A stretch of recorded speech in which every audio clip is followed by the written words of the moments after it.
last year, I could not have done this. There's no way. If I didn't train as hard as I've trained, this would not be happening. Not everybody at 50 is starting to take up long distance trail running, but the idea with doing this run was to take what I had been doing, which was a 10K here and there, a 21K trail run, and see if I could challenge myself to run an ultramarathon if I trained like a professional, more or less like a professional. Could I pull this off? And there's no guarantees. This is a difficult distance to run.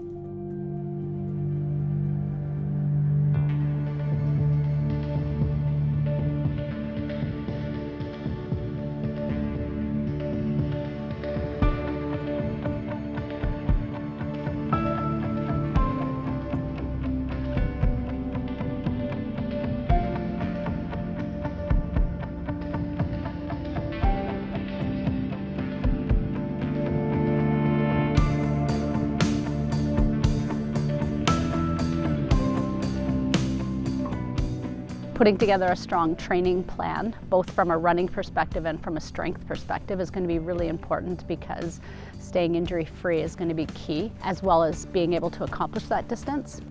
It's all about timing your feet and hitting your legs when they're already tired. Long weekends, pack it in, do a couple short runs during the week, but really focus on doing runs on really beat up legs and work on eating.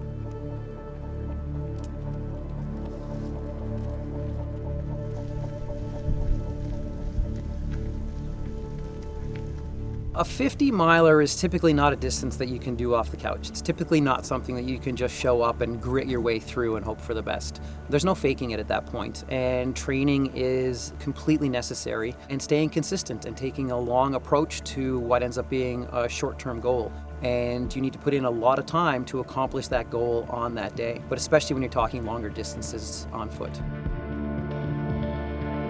I set out to run 50 miles on this course because it's an established race, but the year I chose to do it, the race was on hiatus.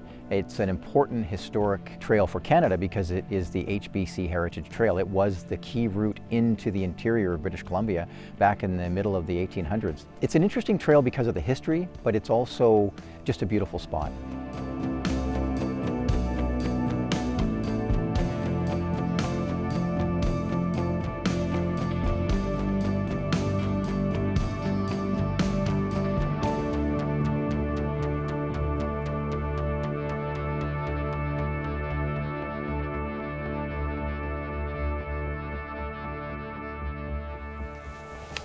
There we go, now my light's on properly. Give that a shot, hopefully that works. The SOS button, hopefully you don't need it. Originally I had thought of doing this run by myself, and that seemed like a very bad idea because I wanted to have someone with me who would keep this just a safer prospect. So I invited Matt Fortuna, who is an accomplished trail runner, to come with me. So is this about equivalent to the Barkley Marathon or just slightly easier? No, not even close. Mentally, feeling prepared? I'm always really strong mentally. It's not the mental part I'm so worried about right now.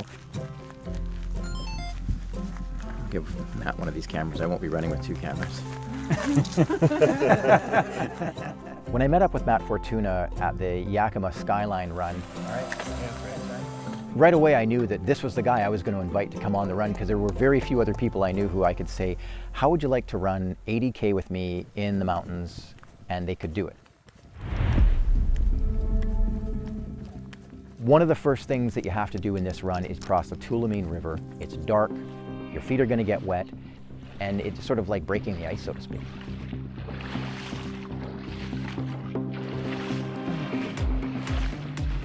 After the Tulameen River, you have to go through some pretty dense brush, and the only markers you will find there are red flagging tape that have been left behind from earlier in the season and possibly the year before. If we're going to get off course, this is where it will be.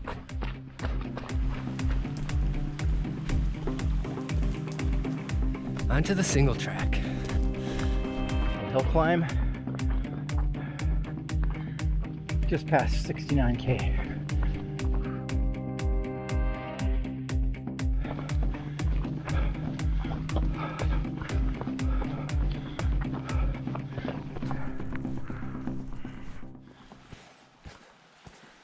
During the run, there was one part where we got lost. We missed a turnoff. I don't know how that happened.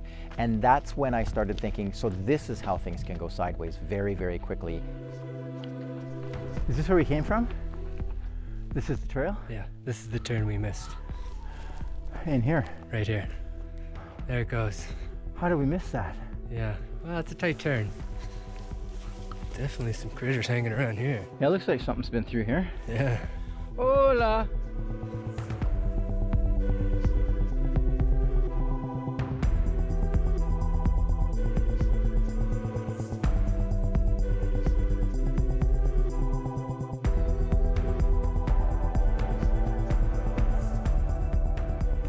We may have taken a slight wrong turn.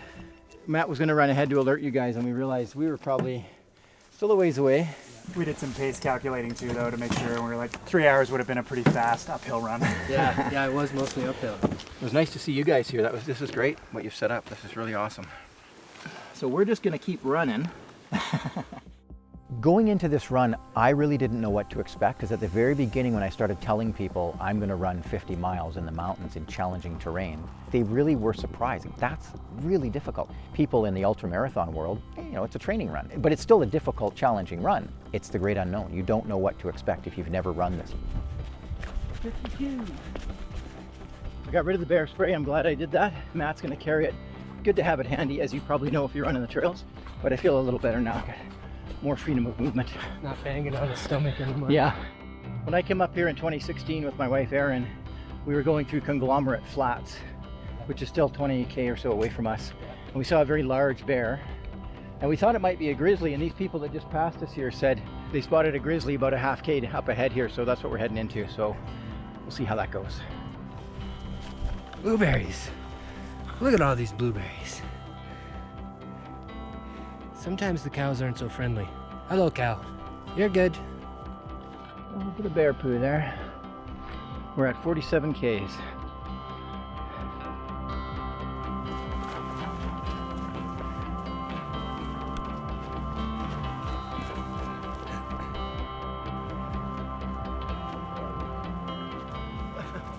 The knee on the left side is pulling.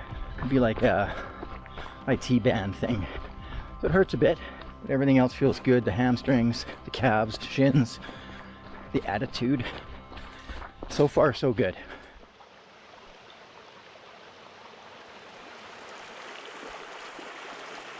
There we go.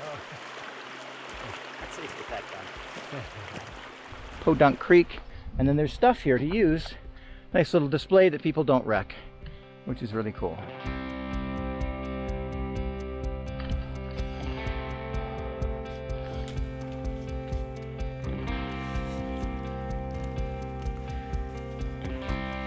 The rain is real now.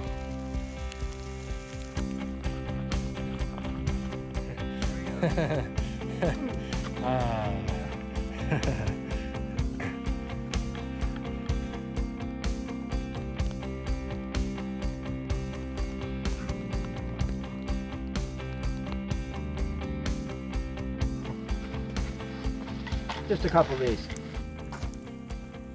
I don't know if we picked up the pace. I was just joking with them. Every time I hear the beep beep of the GoPro, I get a little more motivated. I feel like we've been the only people who've probably been on that trail in weeks. It's a really nice trail. I'm really enjoying it.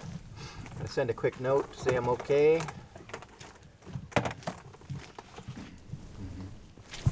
So I guess we'll see you guys at Pierce Creek. As we left the aid station at Jacobson Lake, I started thinking about what kind of weather we'd be running into. We knew that we needed to cover as much distance as possible before it got dark.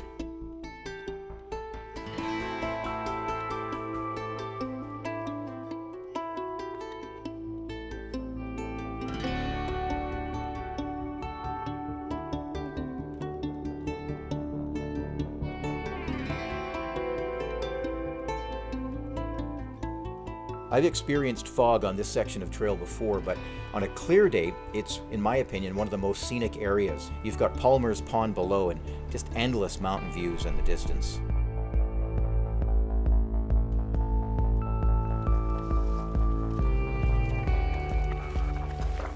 One of the things that we know with regard to why do people stop exercising is there's two models out there, and one of them is the psychobiological model, which means that your brain decides at some point that you're working too hard or you've worked too long and decides to stop. And that's where nutrition and training come in, because you recognize you have a choice.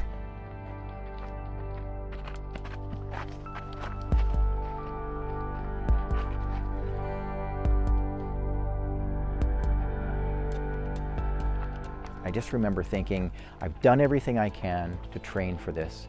I've prepared the best I can. Now I just have to stay focused. We did a little bit more math based on what we think their running average should be.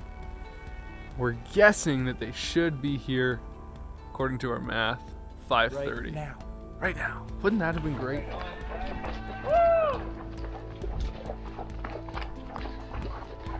Time. Look at that smile! Yeah! We've been eating a lot of food. Yeah. We had a sandwich at the last one. Oh, really? Yeah, full nice. sandwich. I love you guys! I have a friend who's a long distance runner, and someone said, why do you run? He showed a picture of himself when he used to be unhealthy, and he said, I'm running from that guy. I thought that was pretty funny. I'm not running from anything, I'm running to something. I'm trying to keep healthy so that as I get older and as I age, I have a body that can carry me where I need to go. That's what it's all about. Definitely warmer Oh yeah. here.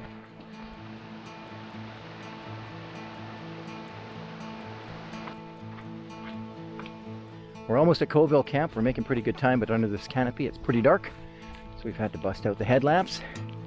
And we got some light rain. You do have to stay hyper-focused, and there's no drifting. And I was drifting a few times thinking about our crew waiting for us and thinking about how long it was going to take us. And I would always try to bring myself back to staying focused on one foot in front of the other. All right, so we've come up Manson's Ridge. It's 3K from Colville. It's rainy, muddy, slippery, foggy, pretty tough to see. So now we're going down the other side of Manson's Ridge. Visibility is poor, to say the least. Key to success in those moments is being hyper vigilant and 100% present, which is also one of the things that really entices or attracts people to trail ultra distance running. Is you have moments where you have to be 100% focused on your next footfall. And that flow state of not being able to think about anything else is a beautiful peace of mind that is very difficult to find just on a day-to-day basis. My wife has always told me, because she runs as well, she said you should never finish a race and feel horrible. Feel like you want to pass out, feel like you want to vomit. You should run at a level that makes you feel comfortable, and I felt we did that in this run. It went better than you could have expected, right? And you put the time in and you earned what you got there. You don't have any unique advantages over anybody else. You just decided you were going to do something and you went out and made it happen.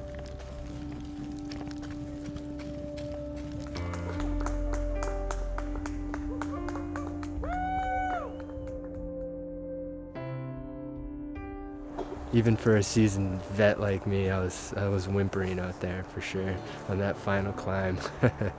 So yeah, it was good. It was a good day. I suspected that was going to be a challenge. Oh, it was brutal. Just navigating it, or just No, it was foggy. So you can literally see like 2 feet in front of you. Don't ask me if it was worth it. I don't know if it's worth it. I don't want to take this for granted. It was almost anticlimactic. It was so strange because I feel good physically. I feel like I could run more other than my knees. Right away I started thinking, what do I do now? I've been training for 6 months.